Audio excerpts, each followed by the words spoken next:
শ্রাবণ রায়চৌধুরীদের পরিবার ব্রিটিশরা আসার অনেক আগে থেকেই কলকাতার জমিদার ছিলেন। 1857 সাল কলকাতা এলো মরা ফেরার পুজো। কেউ বলল এবছর যত লোক মারা গেছে তারা সবাই কালী পুজোর রাতে ফিরে আসবে। কেউ বলল না না না না না, গত 10 বছরে যত লোক মারা গেছে তারা সবাই 15ই কার্তিক ফিরে আসবে। সারা শহরে হইচই পড়ে গেল। কৃষ্ণ কোথায় গেলি, I am sorry, very sorry. সবাইকে নিয়ে কাবাব খায় বা বিরিয়ানি। ওয়াজিদ আলী শাহ, হৌদের নবাব।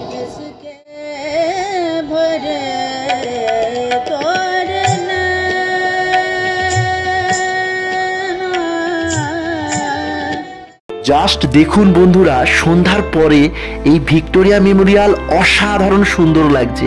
আর এই শীতের সন্ধ্যায় এখানে বসে 3Dতে লাইট অ্যান্ড সাউন্ড শো দেখার মজা ছিল অবর্ণনীয়। তাই এই দৃশ্যপট আপনাদের সাথে এই ভিডিওতে শেয়ার করে নিলাম। ভিক্টোরিয়া মেমোরিয়ালের 3 নম্বর গেট থেকে জন প্রতি 100 টাকায় টিকিট দেওয়া শুরু হয় সন্ধ্যে 5:30 থেকে। শো শুরু হয় 6:30 নাগাদ। আপনারা এখন যেখানে বসে আছেন এক সময় সেখানে ঘোরাফেরা করত।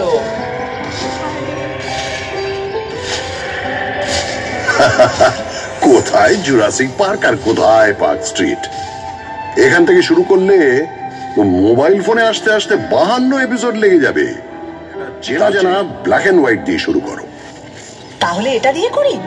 একটা গাড়ি শা করে বেরিয়ে এলো 38-2 এলগিন রোডের বাড়ি থেকে 1941 সালের 16ই জানুয়ারি রাত্রে, এবং সোজা ঢুকে পড়ল বাঙালির আত্মার ভেতর। না না না না না, নেতাজি সুভাষচন্দ্র বসু তার আগেই কলকাতার আত্মায় ছিলেন। উনি তো 1930-এ কলকাতার মেয়র হয়েছিলেন। কংগ্রেসের প্রেসিডেন্ট হয়ে তিনি ভারতের আত্মায়। তবে ব্রিটিশদের চোখে এক মন ধুলো দিয়ে ওই মহা নিষ্ক্রমণ। 3-4 রকম ছদ্মবেশ, একেবারে থ্রিলার। তার উপরে আক্ষরিক অর্থেই তিনি মৃত্যুহীন। এরকম সুপার হিরো কলকাতা আর পায়নি।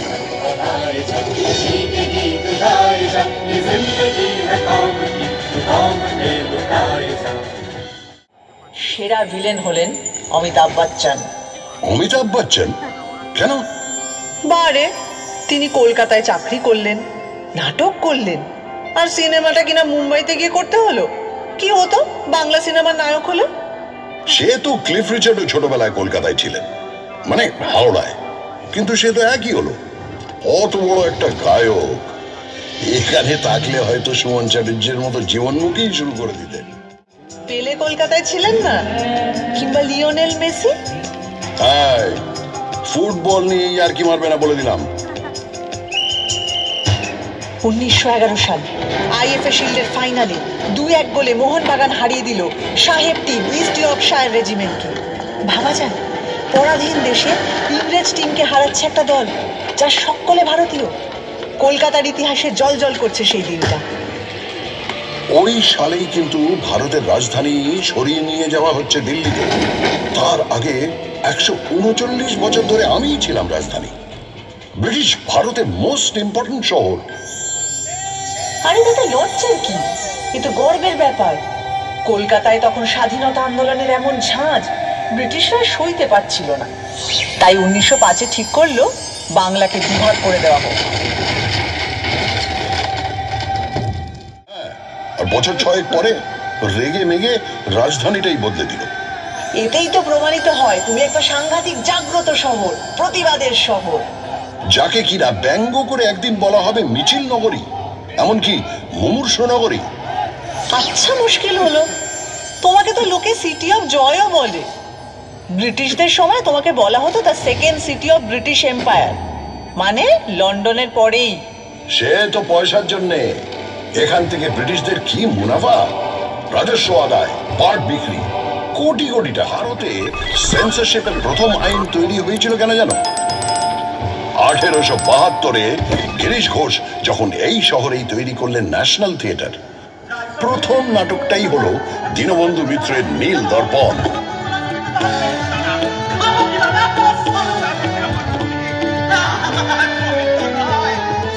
বছর 3 বাদে যখন এই দল সারা ভারত ট্যুর করছে, লখনৌতে নাটকটা হচ্ছে। যে সিনটায় ভারতীয় রায়ত এসে অত্যাচারী নীলকর সাহেবকে মারছে, তা দেখে দর্শকের মধ্যে থাকা ব্রিটিশ সৈন্যরা স্টেজে উঠে সব লন্ডভন্ড করে দিল। তারপরের বছর প্রিন্স অফ ওয়েলস কলকাতায় এসেছিলেন, তাকে অভ্যর্থনা করা নিয়ে ব্যঙ্গ নাটক। আবার অত্যাচারী পুলিশ কমিশনারকে নিয়ে স্যাটায়ার। ব্যাস, ড্রামাটিক পারফরমেন্স অ্যাক্ট, সেন্সরের খাড়া। শোনো শোনো, যার সেন্স বেশি তার পেছনে সেন্সর লাগবেই। এটা ভালো বলেছো। সারাদিন প্রতিবাদ, রাগ, অথরিটিকে ব্যঙ্গ, এগুলো পেটে গজগজ করে বলে কলকাতার লোকের লিভার খারাপ। মোটেই নয়, সব লিভার খারাপ নয়। এই হাওড়া ব্রিজ, সেটা তো ক্যান্টিলিভার, 1943 থেকে দাঁড়িয়ে আছে। বছর ভিক্টোরিয়া মেমোরিয়ালের টঙে ডানা মেলে ঠাঁই দাঁড়িয়ে কলকাতার মানুষের প্রেম দেখেছি, খুনসুটি দেখেছি। এদিকে তাকালে একাডেমি অফ ফাইন আর্টসের এক্সপেরিমেন্টাল পেন্টিং, ওদিকে তাকালে রেস কোর্সের ঘর ধরে টাকা ওড়ানো, আবার অন্যদিকে ক্লাবে ক্লাবে কোট প্যান্ট পরা কলকাতায় বাবুদের ইংরেজি আনা। ভিউজ আর নিউজ শেখাচ্ছ আমাকে? তোমার নারী নক্ষত্র চিনি, বুঝলে? শুধু চেনো না, ছোঁয়াচ লেগে তুমি আমারই মতো। কখনো হাওয়া দিলে বাই বাই করে ঘোরো, আর কখনো গাঁটের ব্যথায় ঘুরতেই ভুলে যাও। এই বাড়ি কখনো তাজমহলের টুকলি বলে দুও খায়, কখনো আবার জাপানিদের বোমা খাওয়ার ভয়ে তার সারা গায়ে গোবর লেপে দিয়ে ব্ল্যাক আউট করা হয়।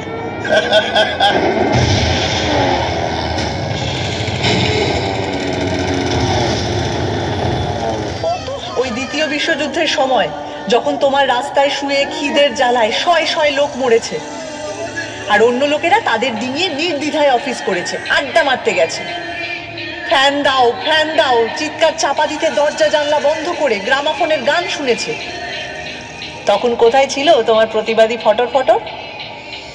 দেখো, যা করার অনেকটাই করা হয়নি, কিন্তু পাড়ায় পাড়ায় লঙ্গরখানা খোলা হয়েছিল, সে তো ঠিক। আর দুর্ভিক্ষটা সরকার, রাজনীতিবিদ, আমলাদেরও তৈরি। স্বয়ং উইনস্টন চার্চিলও সে দায় এড়াতে পারেন না অতগুলো লোকের মৃত্যুর, যাদের সম্পর্কে তিনি বলেছিলেন, এমনি না খেতে পাওয়া বাঙালিরা আরেকটু না খেতে পেলে বিরাট ক্ষতি নেই। সেটাও মনে রেখো। 1942-এ তৈরি হওয়া আইপিটি, ইন্ডিয়ান পিপলস থিয়েটার অ্যাসোসিয়েশন, ছিল বামপন্থী শিল্পীদের সংগঠন, যা থেকে কলকাতায় কত মণিমুক্তর জন্ম হয়েছে তার ইয়ত্তা নেই।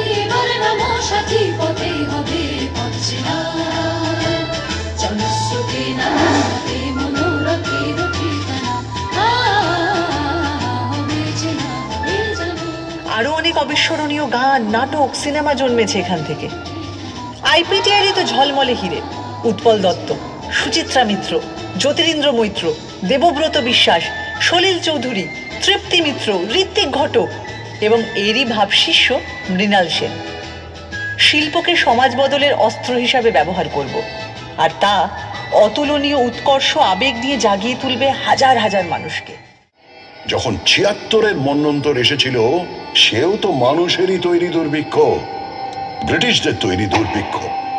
তারা মানুষকে হিংস্রভাবে নিংড়ে খাজনা নিচ্ছিল, ধান জমিতে আফিম আর নীল চাষ করছিল। তখনও পড়ে পড়ে আমার বুকে মরেছে লাখ লাখ অসহায় মানুষ। কি করব, চুপচাপ চেয়ে থেকেছি। তখন যদি একটা আইপিটিএ থাকতো।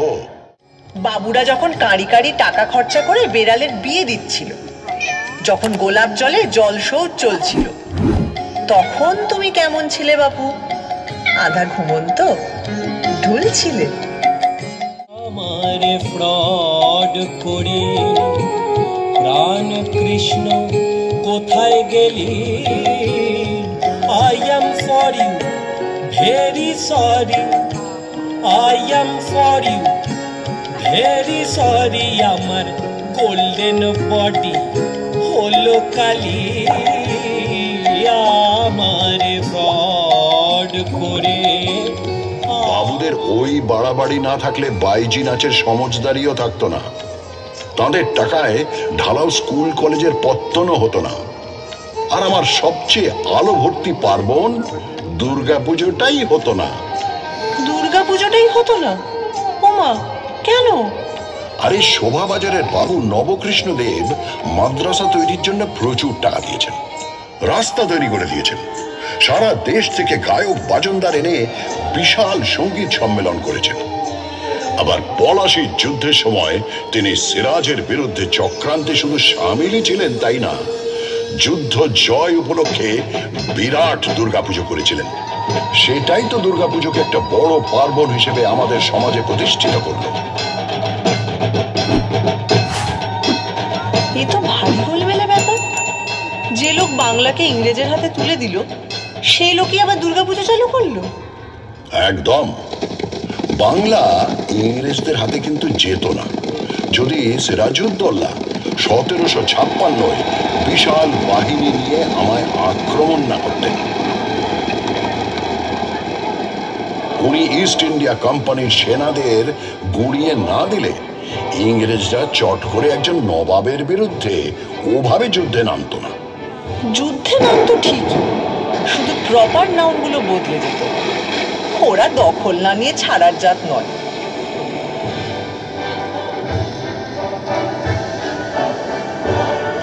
ওই যে ইস্ট ইন্ডিয়া কোম্পানির এজেন্ট জব চার্নক প্রচন্ড বৃষ্টি বাদলার মধ্যে নৌকো ভেড়ালেন 1690-এর 24শে আগস্ট। ব্যাস, চাকা গড়াতে শুরু করলো। তোমার ইতিহাসেরও শুরু। ভুল ভুল ভুল, তোমার কথাটা সম্পূর্ণ ভুল। চার্নক আসার অনেক আগেই কবি কঙ্কন মুকুন্দরাম আমার কথা লিখে গেছেন। তারও আগে 1495-এ বিপ্রদাস পিপিলাইয়ের মনসামঙ্গল কাব্যেও আমি আছি। সাবর্ণ রায়চৌধুরীদের পরিবার ব্রিটিশরা আসার অনেক আগে থেকেই কলকাতার জমিদার ছিলেন, তাই ইতিহাসটা ওখান থেকে শুরু নয়। আর 2 নম্বর ভুল হচ্ছে, চার্নক এসে যে চাকাটা খারাপ রাস্তায় গড়ালো তাও কিন্তু নিশ্চিত নয়। রামমোহন রায় সতীদাহ বন্ধ করলেন ঠিকই, কিন্তু অত বড় কাজটা কি করতে পারতেন যদি লর্ড বেন্টিঙ্ক না সাহায্য করতেন? মাইকেল মধুসূদন দত্ত কি বাংলা কাব্যের বাঁক বদল ঘটাতে পারতেন যদি মিল্টনের প্রভাব না পড়তো? আর বঙ্কিমচন্দ্র, উনি কি বাংলায় প্রথম উপন্যাস লিখতে পারতেন যদি ওয়াল্টার স্কট না পড়া থাকতো? সব শেষে বলি, ঈশ্বরচন্দ্র বিদ্যাসাগর কি বিধবা বিবাহ চালু করতে পারতেন যদি ব্রিটিশরা পাশে না দাঁড়াতো? কি হাবিজাবি বকছো? মনে রেখো, শহীদ ক্ষুদিরাম বসুর মরদেহ তোমার রাস্তা দিয়ে নিয়ে যাওয়ার সময় হাজার হাজার লোক ফুল ছুঁড়েছে। তোমার রাইটার্স বিল্ডিং এ অত্যাচারী ব্রিটিশকে গুলি করার পর আত্মঘাতী হয়েছেন বিনয়, বাদল, দীনেশ। তোমার এক বিখ্যাত ব্যারিস্টার চিত্তরঞ্জন দাস, যার কাপড় কেচে আসতো প্যারিস থেকে, নিজের সব ইউরোপীয় পোশাক পুড়িয়ে দিয়ে খাদি ধারণ করেছিলেন। আর তিনি আলিপুর বোমা মামলায় যাকে ছাড়িয়ে এনেছিলেন, সেই অরবিন্দ ঘোষ তো ছিলেন পোয়েট অফ পেট্রিয়টিজম। আরে বাবা, তুমি বিপ্লবী সংগঠন অনুশীলন সমিতির শহর। ভারতবাসী হাসি করব ফাঁসি দেখবে ভারতবাসী, একবার বিদায় দে মা ঘুরে আসি, একবার বিদায় দে মা ঘুরে আসি। কলকাতায় যদি বাঘ সিংহ ঘুরে বেড়াতো তাহলে কি কি হতো? আরে কলকাতার বাঘ তো বিখ্যাত, বাংলার বাঘ তো কলকাতাতেই থাকতেন। 1857 সালে হওয়া কলকাতা বিশ্ববিদ্যালয়কে বছর 50 পরে দায়িত্ব নিয়ে একেবারে নতুন রূপ দিয়েছিলেন এই বাঘ, আশুতোষ মুখোপাধ্যায়। আর সিংহ? হ্যাঁ, সিংহ তো ছিল, কালী প্রসন্ন সিংহ, যিনি এক হাতে অনুবাদ করেছেন মহাভারত আর অন্য হাতে আমায় নিয়ে লিখেছেন হুতম পেঁচার নকশা। আচ্ছা, বাঘ সিংহ তো বুঝলাম, আর গন্ডার? হ্যাঁ, গন্ডারও আছে। গন্ডার হচ্ছে তারা যাদের চামড়া ভেদ করে কলকাতার অবিশ্বাস্য মনীষীদের কথাগুলো ঢোকেইনি। রামমোহন রায় তাদের কাছে পাটকেল খেয়েছেন, আর বিদ্যাসাগরকে নিয়ে তো ব্যঙ্গ করে গান বেঁধে ঘুরে ঘুরেও গিয়েছেন তারা। এগুলো বরং প্রমাণ করে ওরা সময়ের চেয়ে কত এগিয়ে ছিলেন। বিবেকানন্দকে শুনতে হয়েছে তিনি নাকি সন্ন্যাসীই নন, ম্লেচ্ছ দেশে যান, মাংস খান, অথচ তিনি শিকাগোয় গিয়ে ভারতের জয়ধ্বজা উড়িয়ে এলেন অসামান্য বক্তৃতায়। তার গুরু রামকৃষ্ণকে শুনতে হয়েছে তিনি নিরক্ষর, আর তিনি তার সহজাত বোধ ও ধর্মজ্ঞানের ছটায় চারপাশে জড়ো করে এনেছেন শ্রেষ্ঠ মনীষীদের। তার যত মত তত পথ শুধু ধর্ম নয়, শহর কলকাতার জীবনযাপনেরও দর্শন।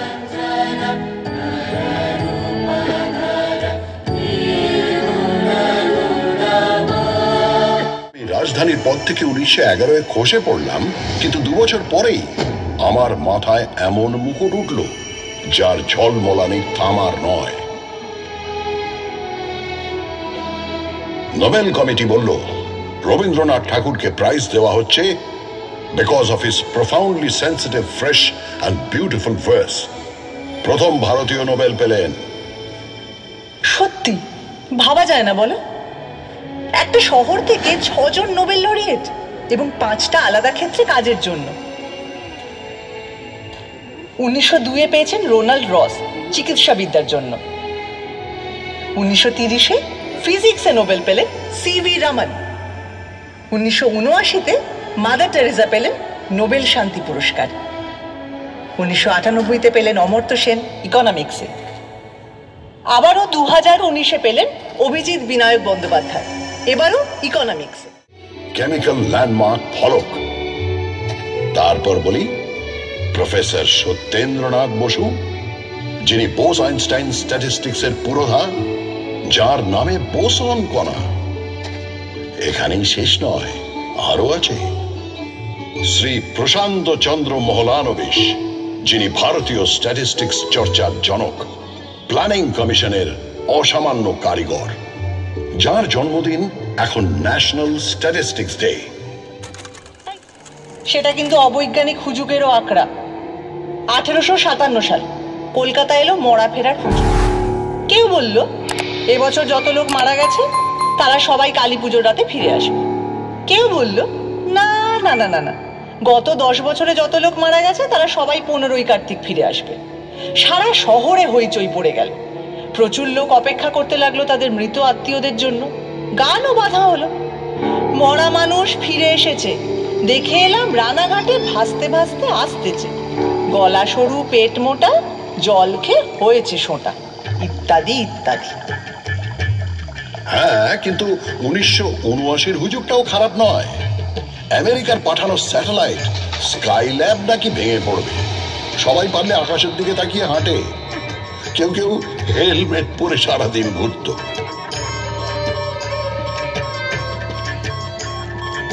স্কাইল্যাবের টুকরো অবশ্য কয়েকটা পড়েছিল, কিন্তু কলকাতার ধারে কাছে নয়, অস্ট্রেলিয়ার পার্থ আর অন্য কয়েকটা জায়গায়।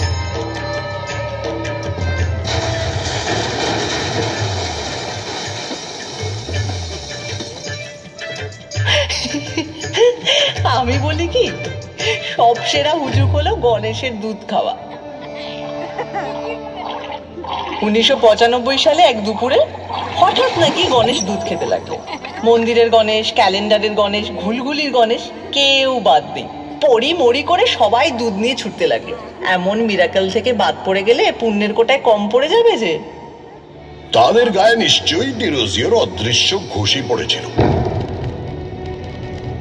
একটা 17 বছরের অ্যাংলো ইন্ডিয়ান ছেলে হিন্দু কলেজে ইংরেজি পড়াতে এসে তার ছাত্রদের শেখাচ্ছে তর্ক করো, যাচাই করো, যুক্তিবাদী হও, প্রথাকে চ্যালেঞ্জ করো। আর সেই ছাত্ররা, বলা ভালো শিষ্যরা, ইয়াং বেঙ্গল হয়ে তখন দিকে দিকে ছড়িয়ে পড়ছে, সমাজ বদলানোর চেষ্টা করছে। এও তো এখানেই হয়েছিল। তারা যেরকম গোড়া ব্রাহ্মণদের ঝাঁকুনি দিয়ে সমাজটাকে শোধরানোর চেষ্টা করত, 70-এর দশকেও একদল ছেলেপুলে নকশাল আন্দোলনের মাধ্যমে সেরকমই একটা ধাক্কা দেওয়ার চেষ্টা করলো। কিন্তু বুলেট আর বোমার প্রতিক্রিয়াও ভীষণ মারাত্মক। আর তখনকার রাজনীতিও ছিল অনেক ঘোর প্যাঁচওয়ালা। রাত্রির জুড়ে বোমা আর পুলিশের জিপের শব্দ, আর দিনের বেলা গঙ্গা জুড়ে উজ্জ্বল যুবকদের লাশ ভেসে যাওয়া দৃশ্য। তোমার গায়ে অনেক গরম রক্ত ছিটকে পড়েছিল। আদর্শ প্রথা সব হারিয়ে গেছিল নতুন নতুন মুখোশের আড়ালে। জয়ীকে নিয়ে নাচানাচি করে, তেমনি তথাকথিত পরাজিতকেও তার মূল্য দিতে জানে। যিনি প্রাইজ পাননি, অখ্যাতি নিয়ে মারা গেছেন, তাকেও পুজো করতে জানে। কারণ সে বোঝে একজন স্রষ্টার মূল্য তিনি কতটা সোনা কুড়োলেন তা দিয়ে বিচার হয় না, কতটা সোনা বিলোলেন তা দিয়ে মাপতে হয়। তাই রবীন্দ্রনাথ যতদিন, জীবনানন্দ দাশ ততদিন, সত্যজিৎ রায় যতদিন, ঋত্বিক ঘটক ততদিন। হেমন্ত মান্না সন্ধ্যাকেও সিংহাসন দেব, সুচিত্রা মিত্র, কণিকা বন্দ্যোপাধ্যায়কেও কুর্নিশ জানাবো, সঙ্গে নির্মলা মিশ্র, প্রতিমা বন্দ্যোপাধ্যায়কেও। নিখিল ব্যানার্জির সেতারে বুঁদ থাকব। এগুলো হুজুগ নয়, এক্সট্রা সচেতনতা। আচ্ছা, এটা শুধু শিল্পের বেলায় জেগে ওঠে কেন বলতো? যখন 1947-এ দেশভাগের পর উদ্বাস্তুরা দলে দলে এসে পৌঁছলো এই শহরে, তখন সেই মানুষগুলোকে, সেই মুহূর্তের পরাজিতদের বুকে টেনে নিতে এত অনীহা কেন? তখন তাদের বিদ্রুপ কেন, অবহেলা কেন, বলতে পারো? সে হয়তো গোড়ার দিকে ছিল। তারপর যতই ঘটি বাঙাল লড়াই ফুটবলের মাঠে থাকুক আর রান্নার পাতে থাকুক, সবাই মিলেমিশে এক হয়ে গেছে, এতে তো সন্দেহ নেই। এতেও সন্দেহ নেই যে এই উদ্বাস্তুদের যথোচিত সম্মান দিয়ে তাদের থাকা খাওয়ার সংগ্রামে পাশে দাঁড়ানোর কাজ করেছিল বলে বাম রাজনীতি একসময় অনেকখানি মিশে গিয়েছিল আমার ডিএনএতে। উদ্বাস্তুরা তো আবারও এসেছেন বাংলাদেশের মুক্তিযুদ্ধের সময় 1971-এ, এখনো অনেকে আসছেন। কলকাতা তো কাউকে ফেরায় না। তা ঠিক, শেষমেশ সবাইকে নিয়ে কাবাব খায় বা বিরিয়ানি। এই যে দুটো নাম বললে, এই খাবারগুলোই কলকাতায় আসতো না যদি না আর এক পরাজিতকে কলকাতা সসম্মানে ঠাঁই দিত। সেটা আবার কিরকম? ওয়াজিদ আলী শাহ, অওধের নবাব।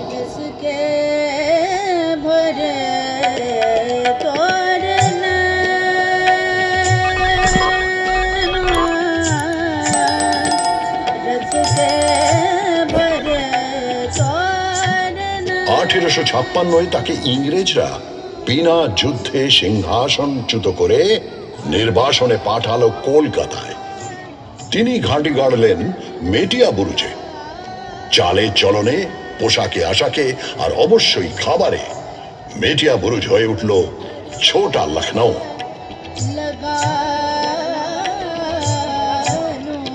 এখানকার গান বাজনা নাচ তো প্রভাবিত হলোই, জিভের কোষ আর রান্নার হাঁড়ি প্রভাবিত হলো তার চেয়েও বেশি।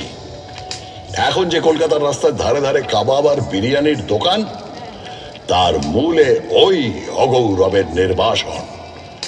জীবনের ধন কিছুই যাবে না ফেলা, কলকাতা এটা জানে, এই তার রেলা। আশ্রয় দিয়েছিলেন বহু মুসলিম পরিবার, হিন্দুদের বাঁচিয়েছিলেন। কলকাতা সেই স্পিরিটটা নিয়ে এগিয়ে চলেছে।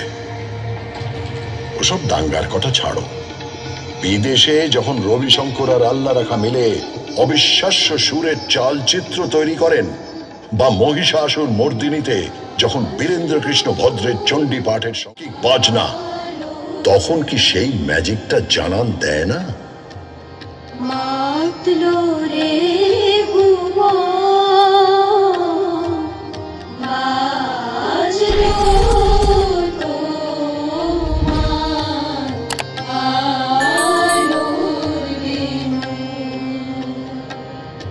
জানো, আমার না মনে পড়ে গেল ম্যাজিশিয়ান পিসি সরকারের কথা। একবার নাকি তার ম্যাজিক দেখতে সবাই এসেছে, কিন্তু 10 মিনিট হয়ে গেছে ম্যাজিশিয়ানের আসার নামই নেই। সবাই অস্থির, অধৈর্য। হঠাৎ সবাই শুনতে পেল, হিয়ার আই অ্যাম। চমকে তাকিয়ে দেখলো মঞ্চে তিনি বললেন, ঠিক সময়ই তো এসেছি, ঘড়িটা দেখুন তো। চমকে তাকিয়ে সবাই দেখলো ঘড়ির কাঁটা পিছিয়ে গিয়েছে 10 মিনিট। সব ঠিক আছে।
আমাদের সবার প্রিয় এই শহর কলকাতাকে নিয়ে এই ভিডিওটা কেমন ছিল বন্ধুরা অবশ্যই জানাবেন।